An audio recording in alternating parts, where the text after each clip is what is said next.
Bonjour les amis, je vous invite à prier avant la lecture de ce passage. Oui Seigneur notre Dieu, nous voulons redécouvrir ta parole, même si nous l'avons lue et relue, lue dans la semaine et relue encore, surtout en cette période de Noël, nous voulons, Père, la redécouvrir. Et te prions donc de parler à notre cœur et nous dire encore aujourd'hui ce que tu veux nous enseigner et là où tu veux nous conduire. Au nom de Jésus-Christ. Amen. Le texte d'aujourd'hui que nous allons lire, c'est celui de Luc 2, des versets 1 à 20. Nous aurions normalement lu aussi au chapitre 3, des versets 23 à 38, mais nous n'allons lire que le verset 23 et le verset 38. Je vous invite à la lecture. En ce temps-là, parut un édit de César Auguste, ordonnant un recensement de toute la terre.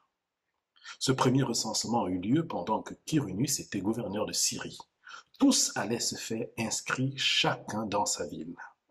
Joseph aussi monta de la Galilée, de la ville de Nazareth, pour se rendre en Judée, dans la ville de David, appelée Bethléem, parce qu'il était de la maison et de la famille de David, afin de se faire inscrire avec Marie, sa fiancée, qui était enceinte. Pendant qu'ils étaient là, le temps où Marie devait accoucher arriva, et elle enfanta son fils premier-né. Elle l'emmaillota et le coucha dans une crèche parce qu'il n'y avait pas de place pour eux dans l'hôtellerie. Il y avait, dans cette même contrée, des bergers qui passaient dans les champs les veilles de la nuit pour garder leurs troupeaux. Et voici, un ange du Seigneur leur apparut et la gloire du Seigneur resplendit autour d'eux. Ils furent saisis d'une grande frayeur. Mais l'ange leur dit, ne craignez point, car je vous annonce une bonne nouvelle qui sera pour tout le peuple le sujet d'une grande joie. C'est qu'aujourd'hui dans la vie de David, il vous est né un sauveur, qui est le Christ, le Seigneur. Et voici à quel signe vous le reconnaîtrez. Vous trouverez un enfant emmailloté et couché dans une crèche. Et soudain, il se joignit à l'ange une multitude de l'armée céleste, louant Dieu et disant, gloire à Dieu dans les lieux très hauts, et paix sur la terre parmi les hommes qu'il agrée. Lorsque les anges eurent quitté pour retourner au ciel, les bergers se dirent les uns les autres, allons jusqu'à Bethléem et voyons ce qui est arrivé, ce que le Seigneur nous a fait connaître. Ils y allèrent en hâte, et ils trouvèrent Marie et Joseph, et le petit enfant couché dans la crèche. Après l'avoir vu, ils racontèrent ce qui leur avait été dit au sujet de ce petit enfant. Tous ceux qui les entendirent furent dans l'étonnement de ce que leur disaient les bergers. Marie gardait toutes ces choses et les repassait dans son cœur.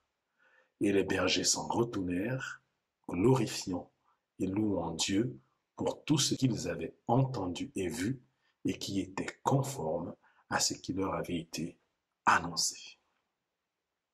Chapitre 3, 23 et 38. Jésus avait environ 30 ans lorsqu'il commença son ministère, étant, comme on le croyait, fils de Joseph, fils d'Élie, fils d'Énos, fils de Seth, fils d'Adam, fils de Dieu.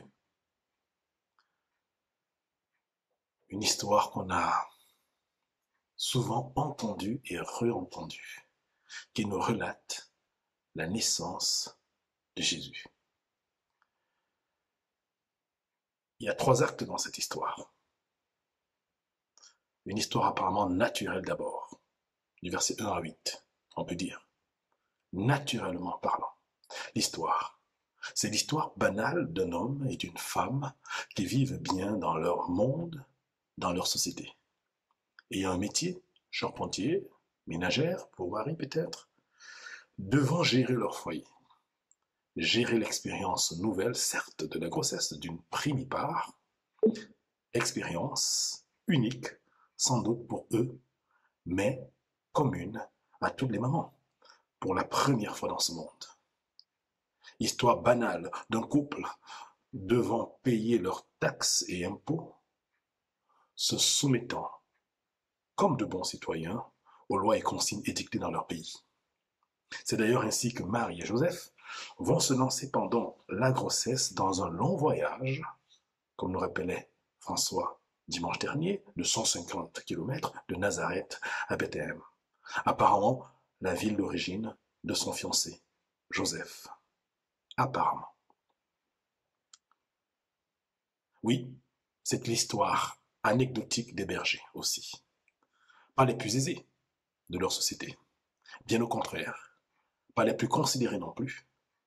Étaient-ils des laissés pour compte d'une ascension sociale en panne, étant bergers comme leurs parents? Ou étaient-ils des 14% et même 18%, dit-on maintenant, en dessous du seuil de pauvreté en France? Je ne sais. Ils étaient bien aussi de simples gens du peuple aux vies anecdotiques, auxquelles sont imposées les réalités mondiales de puissance, Rome imposant leur domination. Passant par la contrée de la ville de David, il n'y a pas de chance qu'il soit davantage considéré, car si l'histoire des hommes a retenu ce nom de la ville de David, ce serait plus pour la grandeur et l'honneur de la royauté de David, et non de David le berger comme eux. Oui, c'est une histoire apparemment naturelle d'un peuple recherchant son identité nationale d'antan, peuple d'Israël, dans l'étau d'un pouvoir impérial, Rome. Oui, ses ancêtres ont connu esclavage, déportation et dispersion. Mais au moins, ils trouvaient les paroles de Dieu, les corrections de Dieu, l'appel à la repentance, les secours et les encouragements de Dieu. Et là, il y a comme un silence qui ne dit pas son nom. Une ignorance, un oubli de Dieu. Vous savez, il y a ce qu'on appelle la période intertestamentaire. Oui, 400 ans entre l'Ancien et le Nouveau Testament. 400 ans apparemment d'un silence assourdissant dans l'histoire du peuple d'Israël. Où est Dieu? C'est l'histoire naturelle aussi des hommes puissants de ce monde, celle qui est écrite par les vainqueurs de batailles et de guerres. Oui, Luc, sans en faire de la Bible un livre d'histoire du monde, évoque juste ce qui est nécessaire pour bien situer l'histoire vraie, biblique, dans l'histoire reconnue, fouillée et attestée des hommes dans ce monde. Si c'est en 1789 que démarre la République française, la République romaine, elle, existait déjà avec Jules César, avant Jésus-Christ, le proconsul Jules César. Mais à sa mort, c'est de Jules César, en 44 avant notre ère, Octavien, son neveu, va finir par s'imposer successeur en 31 avant notre ère, après avoir combattu et conduit au suicide les autres prétendants. Il va agrandir et consolider son royaume, et en 27 avant Jésus-Christ, il va devenir le premier empereur romain. Oui, premier empereur, transformant la République en empire, et faire voter par le Sénat pour lui le titre qui était réservé à leur divinité, le titre d'Auguste, c'est-à-dire celui qui est vénéré, d'où César Auguste. Oui, en ce temps-là, parut un édit de César Auguste, ordonnant un recensement de toute la terre connue, la terre habitée. Voilà, et la terre connue, occupée par Rome, tout l'espace qu'il occupait. On imagine bien l'intérêt d'un recensement nécessaire au prélèvement de l'impôt et à l'organisation de son armée. Il y a donc ceux qui écrivent une histoire aux hommes les puissants, ceux qui la subissent et font avec, comme Marie et Joseph, et ceux qui en sont, on dirait, des figurants, en marge de la société, quoi, les bergers. De tout temps, ça c'est souvent aussi l'histoire organisée et dirigée par les hommes dans ce monde. Et on a les bergers, ces marginaux, qui questionnent premièrement nos veilles de la nuit, au verset 8. Eux, ils passaient dans les champs pour garder leurs troupeaux, sans doute confiés par un propriétaire. Ce n'était pas les leurs, comme c'était apparemment courant. Hein? Ils prenaient soin de ces troupeaux. Les veilles de la nuit. Chez les Juifs, vous savez, la journée était divisée en 12 heures de journée, 12 heures de nuit. Et donc la nuit était divisée en 3 tranches de 4 heures, qu'on appelle les veilles de la nuit. Chez les Grecs, c'était plutôt 4 tranches de 3 heures, les veilles de la nuit. Et que fais-tu pendant les veilles de la nuit? Tu dors probablement 8 heures, je suppose. Et les 4 heures qui restent, que fais-tu? Es-tu de ceux qui le mardi ou le jeudi, en consacrant 2 heures pour justement rechercher la révélation ou comprendre en prière, en cellule ou en étude biblique, la révélation de Dieu? Et les autres jours, que fais-tu les veilles de la nuit? Travailles-tu en décalé ou en rythme contraint et épuisant? Après la journée de travail, trouves-tu le repos ou continues-tu de cogiter, de travailler, de résoudre des questions professionnelles, familiales, financières dans tes nuits? Il semble que les veilles de la nuit sont propices justement aux angoisses, aux inquiétudes et à la déprime. David, roi, connaissait de profondes tristesses et des troubles à cause de la rébellion de son fils Absalom. Et il se tourna vers Dieu, faisant usage des veilles de sa nuit autrement. Au verset 2 du psaume 63, nous allons lire « Ô Dieu, tu es mon Dieu, je te cherche, mon âme a soif de toi, mon corps soupire après toi, dans une terre aride desséchée sans eau. » Et au verset 7, « Lorsque je pense à toi, sur ma couche, je médite sur toi, pendant les veilles de la nuit. Car tu es mon secours, et je suis dans l'allégresse à l'ombre de tes ailes. » Je vous laisserai découvrir le psaume 63. Avec le ralentissement de l'amélioration des chiffres de la COVID-19, on a dit qu'on a finalement sauvé Noël et sacrifié Nouvel An. Le couvre-feu ne sera donc pas appliqué, spécialement la nuit du 24 au 25. Que feras-tu des veilles de cette nuit-là? Et les amis, Dieu est là au cœur de tes nuits, au sens propre comme au sens figuré. Et il veut se révéler, t'annoncer une bonne nouvelle. Et c'est là qu'il vient trouver les bergers. Et c'est là qu'on démarre le second acte de cette histoire. La partie surnaturelle, la révélation. Dieu ne va pas choisir n'importe qui, mais bien les marginaux de cette société. Au verset 9, on lit « Et la gloire du Seigneur resplendit autour d'eux. » La gloire du Seigneur, c'est-à-dire la gloire visible de Dieu, le signe visible et glorieux de la présence de Dieu parmi les hommes et surtout son peuple, très souvent rencontré dans l'Ancien Testament. La nuée de feu devant et derrière le peuple, le tabernacle, le temple.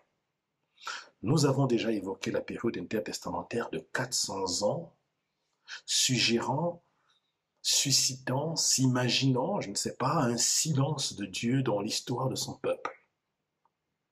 Mais il y a plus que ça. Il y a 600 ans. Rappelons-nous l'exil à Babylone en 597 avant Jésus-Christ, où s'accomplit la prophétie 150 ans plus tôt encore, en Osée.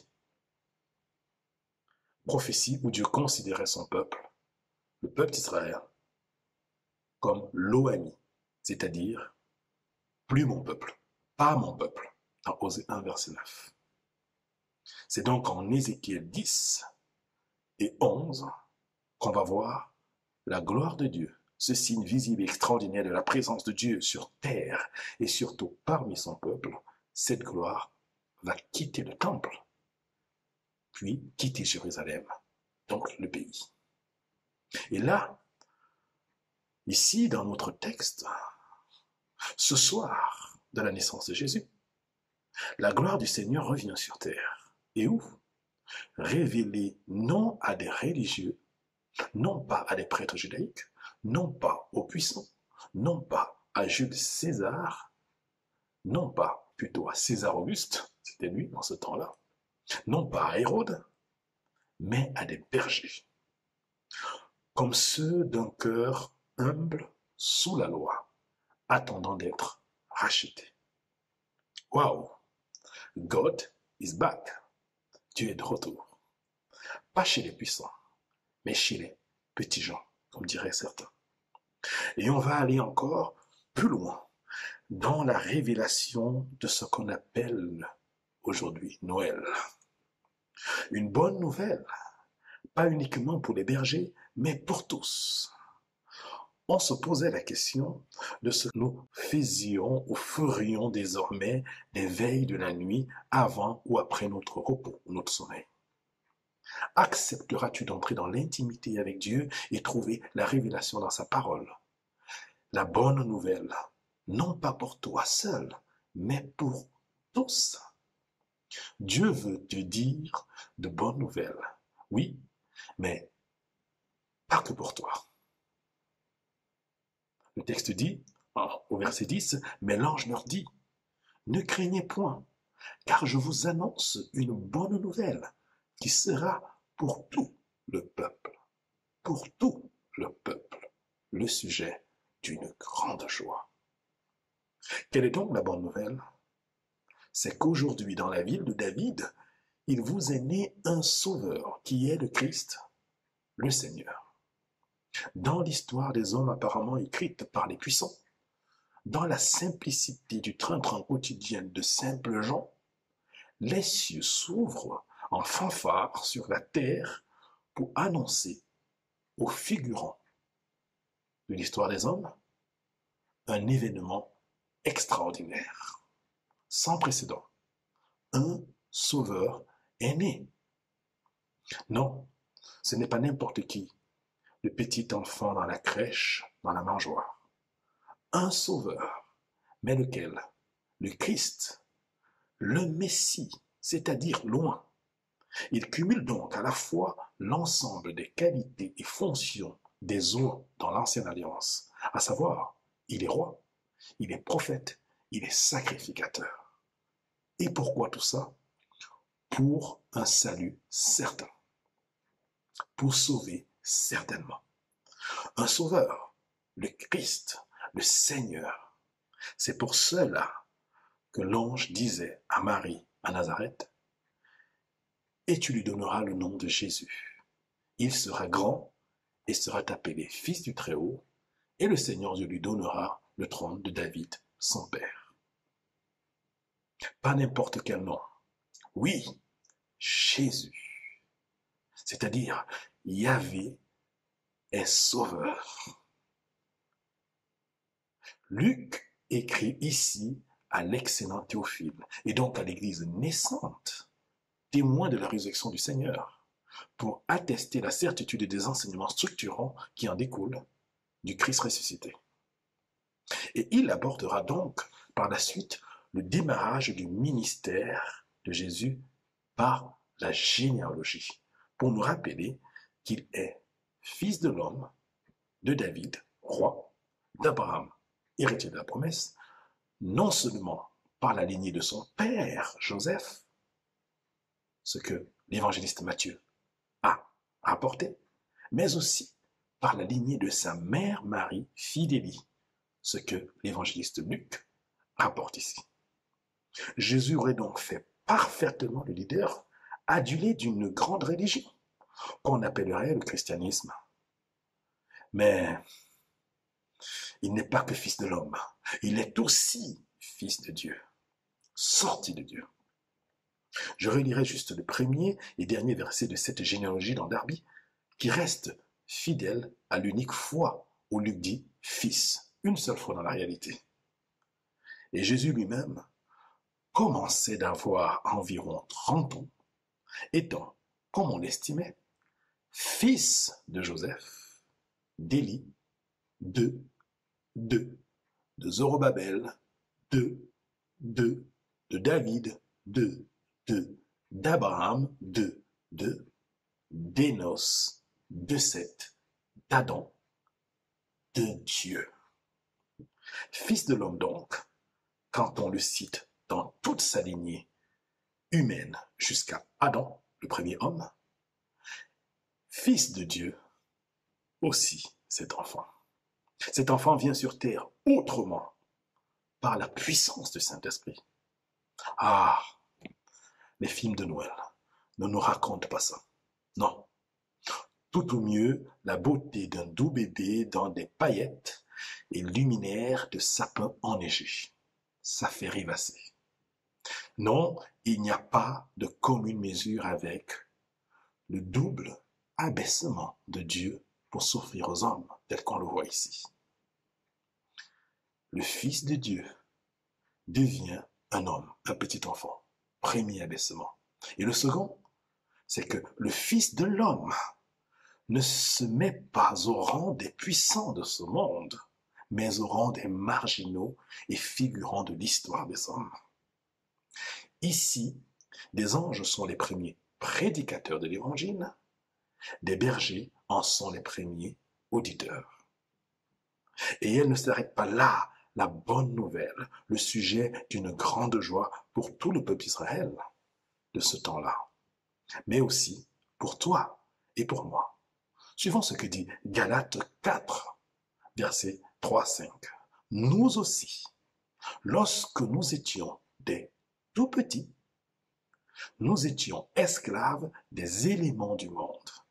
Mais lorsque les temps furent accomplis, Dieu a envoyé son Fils, né d'une femme et sous la loi, afin de racheter ceux qui étaient sous la loi pour que nous recevions l'adoption filiale.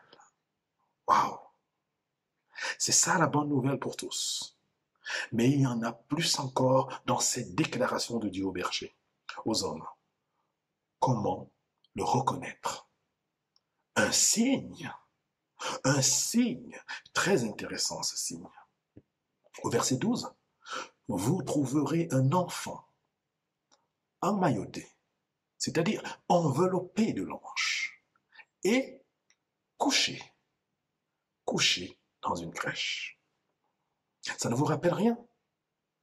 Abraham attache son fils Isaac et le couche sur l'autel du sacrifice de l'offrande. Mais Dieu intervient avant qu'il fasse l'irréparable. Ce n'était que l'image. Marie ici enveloppe de l'ange le corps de l'agneau venant du ciel et le coucha dans la mangeoire telle une offrande.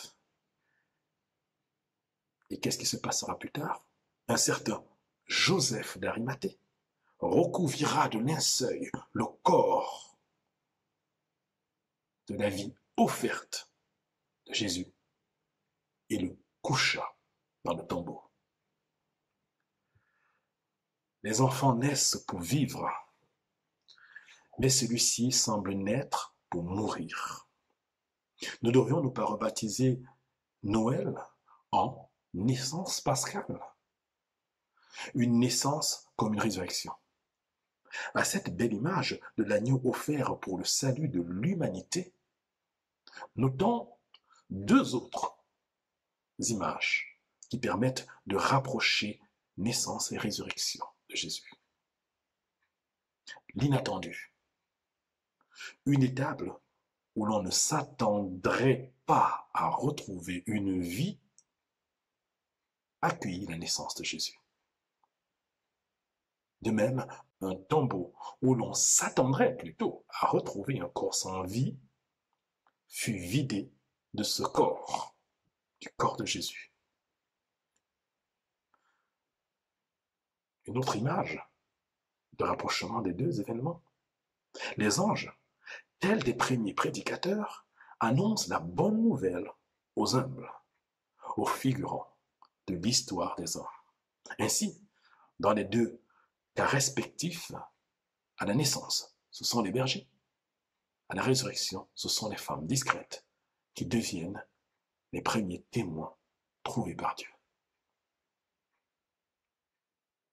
Luc 11, 29 à 30, Jésus dira lui-même,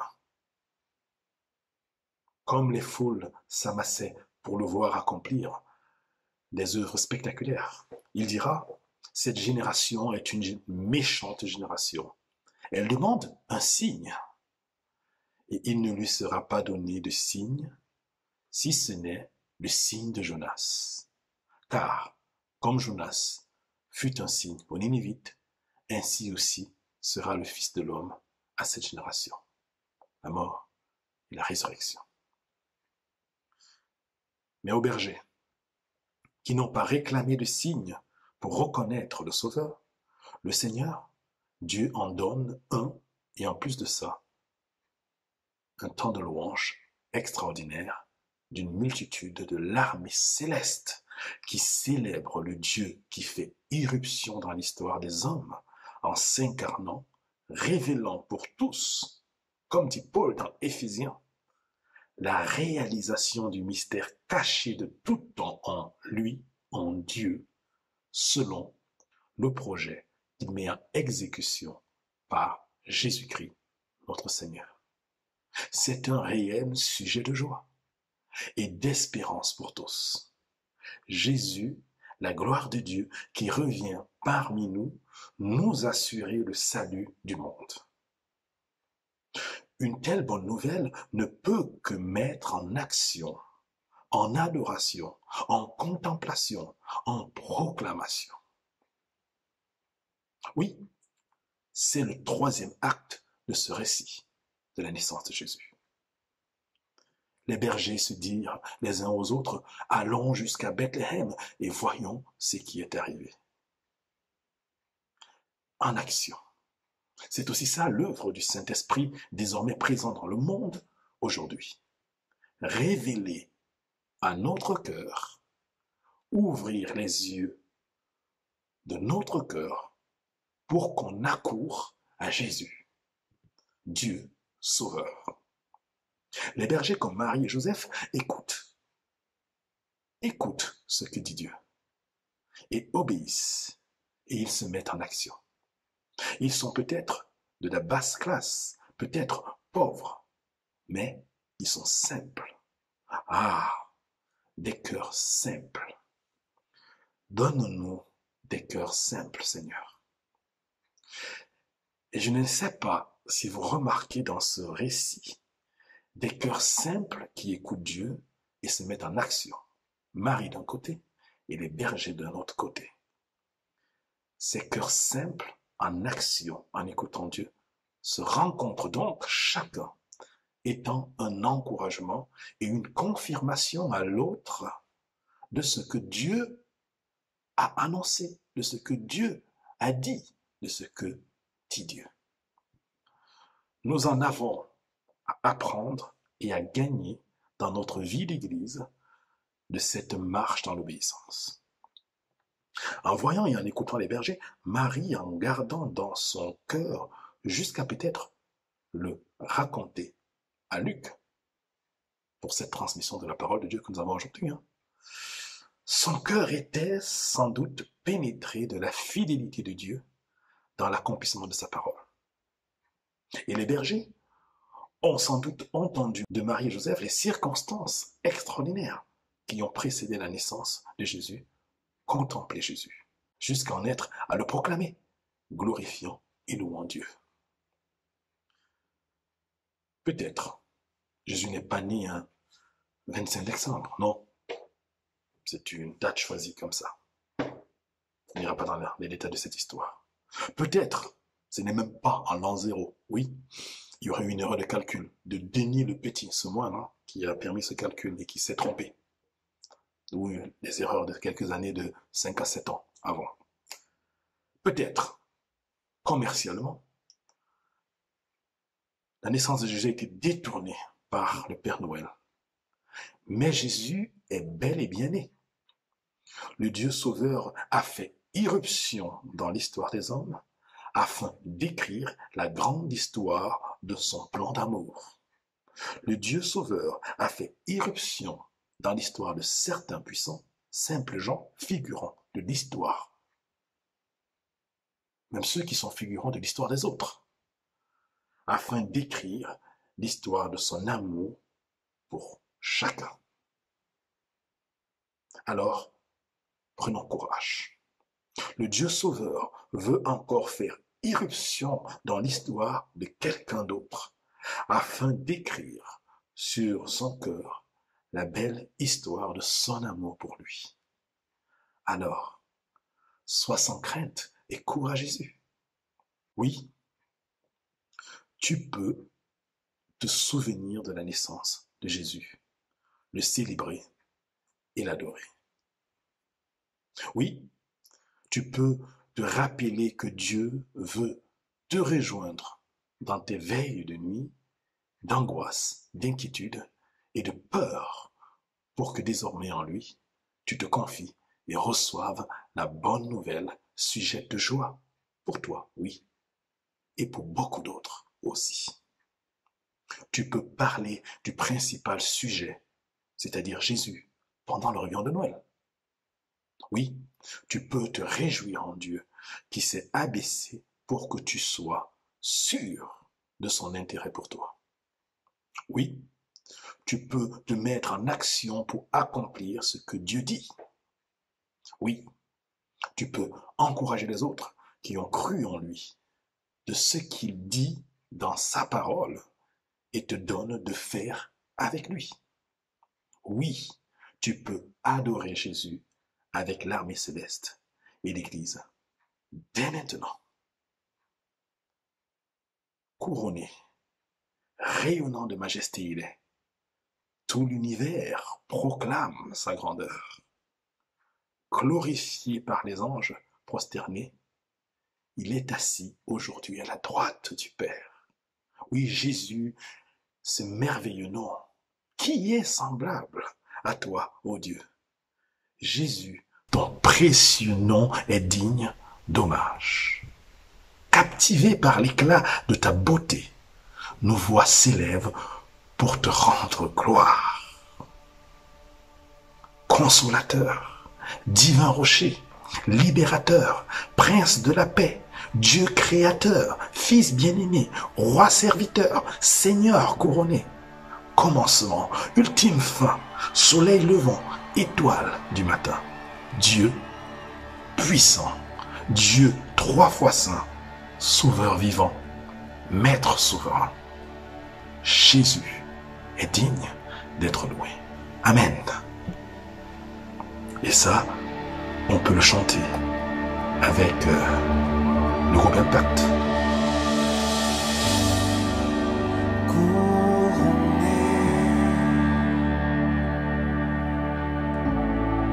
Rayonnant de majesté,